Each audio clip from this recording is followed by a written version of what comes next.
Welcome to the K.R Films Entertainment channel.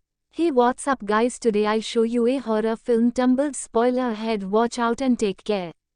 The Sindhi movie opens up with a meaningful quote from the Indian philosopher Mahatma Gandhi where he states world has enough for everyone's need but not for everyone's grief. It seems like the story will revolve around this idea. Tumbbbad took 8 years to be completed. People who worked behind this focused on details that will surely leave an impact on every viewer heart and mind. A father tells a story to his son. First, a father introduces the goddess of prosperity, the symbol of food and limitless gold. Also will the earth. It has said that when the universe was created she gave birth to 10 million gods but she only loved one, who first born a star. But currently you will not find his name in any recordings. The father states that it's because he was greedy for all the gold and food and the other gods attacked and for it. But before he could turn into dust, a goddess of prosperity saved him, but on a condition that he'll never be worshipped, and he slept in his mother's womb for eons. But an ancestor woke him up and built a shrine under his name. Since then the village was cursed and it never stopped raining. The boy asks why they have to wake him up and it's revealed that this is because Hastar as a boon to them. The scene flashbacks to the year 1918 and Talmud village, Western India. It is raining so hard we see an old person lying on the bed who seems to be a local lord, later on introduced as Sarkar. There's a woman giving him sexual services. Afterward she reminds him of his promise that he'll give her the gold coin and this coming new moon, but he states that earning it is never easy. The camera zooms into a creepy small stature wood. Seems to be Hastar, who is that single billed coin in his hands. On the other hand, two kids the night and said as you are seen waiting for their mother outside their home. Even if it is raining so hard, they seem to be anxious by the thought of having to feed the old woman in their house. Their great-grandmother Binai construct said achieved to go into the feeding, instead said she was afraid, but before he takes another step his mother calls him and smacks his head, then proceeds to smack Bean night afterward. Their mother places more food and approaches the old woman. She gives them a warning look, so the kids step back. She carefully cuts the old woman's toenails. The kid helps their mom shave her head again and asked if she was given an old coin. The kid receives a slap for swearing. He clarifies that they won't look after the grandmother unless she gives them the coin. On his mom says the gold coin is no joke anyway. Right then we hear someone whimpering, so the mother stands up and tries to go to where the old woman is. We can hear, "Oh well, let me go, I don't want it and I don't want the treasure." Their mother kneels to the small opening with a lamp, and on the other hand she is the old lady without entering her room, telling her to sleep or else hey stop off. The next day Sarkar passes away. The mother takes her children and runs towards their house. Uncooked food she tells be knocked as the car's dead and they'll start packing up and leave the Tumbbbad village now since nothing left for them there. I've asked why can't they inherit the mansion instead, but the mother says that they'll still starve in there for it. Not worth anything, the sun acid or the hidden treasure in the mansion of the mother says Oka was not even able to find it himself.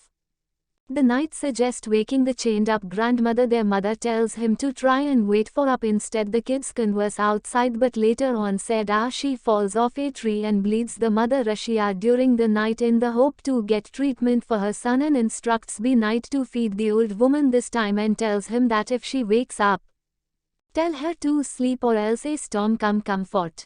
When I guess now all alone in that house, it lights up a lamp as the mother waits for Saddam. She guides along the way. The mother asked the driver of the car to take her to the mansion. Instead we'll see the knight panicking and struggling and flour falling all over him.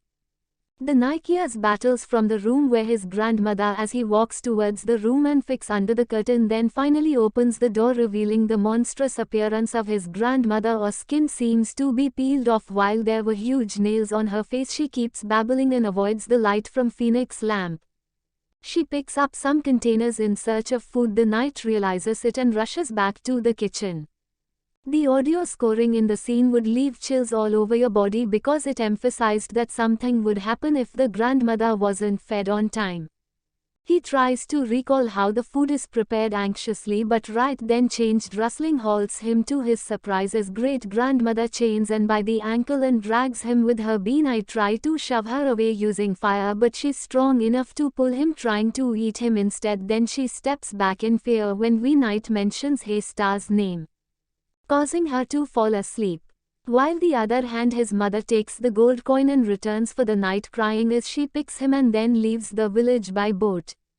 During the ride the knight pesters his mother. He tells her that there's still more time for them to obtain the treasure. His mother shuts up protesting son with the gold coin, but he's not satisfied with it.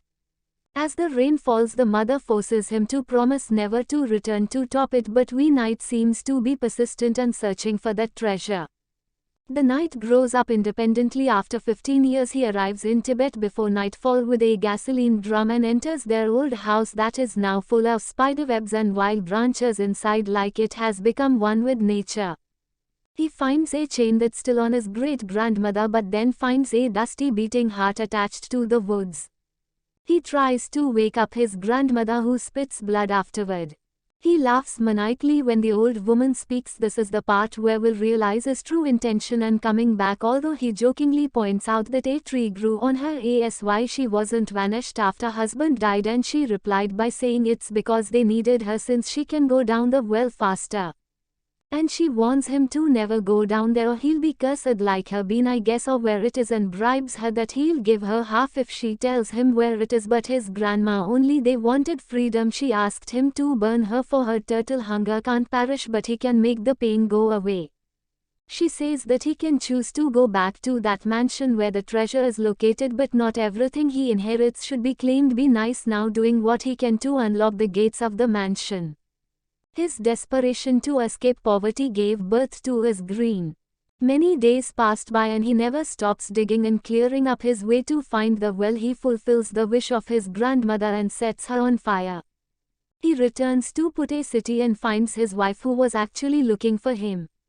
She tells him that she has no money left, so she starts a business of wheat. Denied meets up with someone whom he's indebted to and offers him the gold coin in order to pay it off.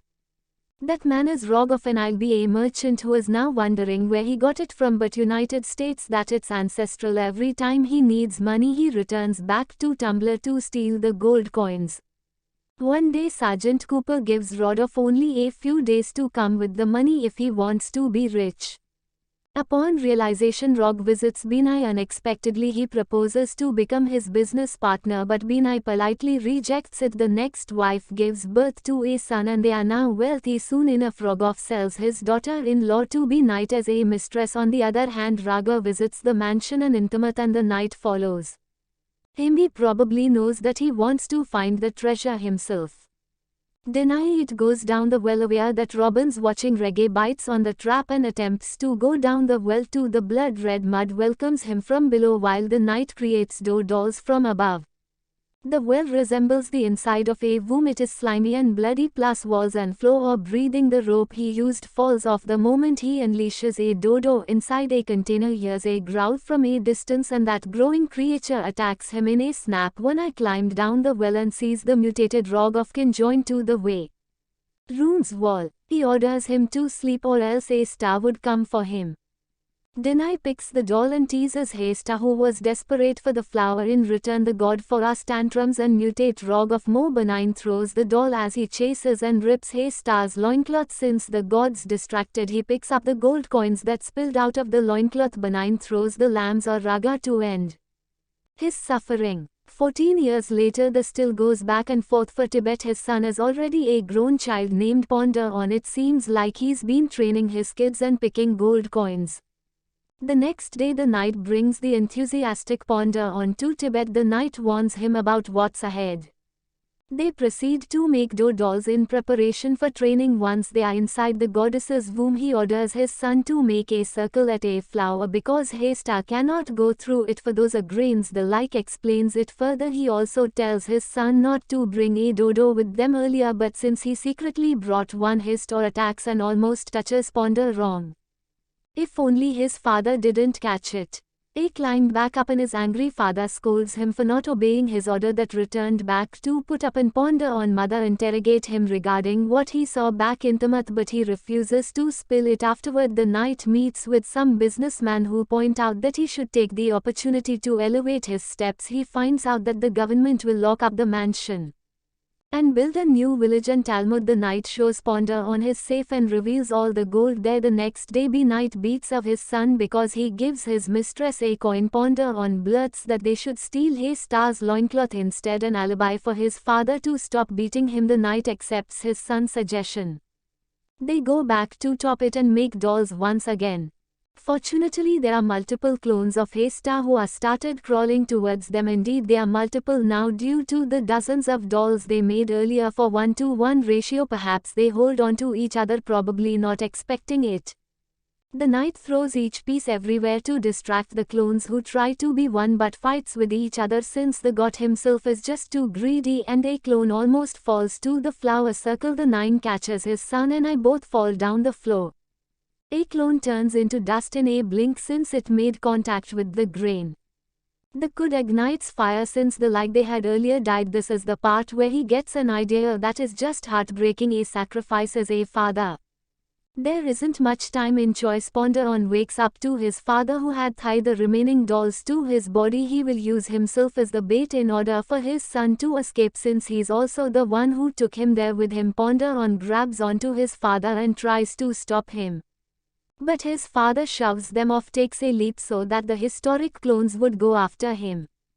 Ponder wrong escapes the well and manages to stand above land after a little while. Ponder on sees his father struggle hard to approach him, his father babbling now just like his great-grandmother, and rog off, but his son sees his father stayed. The knight presents Hastar's loincloth in the hope of fulfilling his son's wish. Ponder on refuses and cries hot.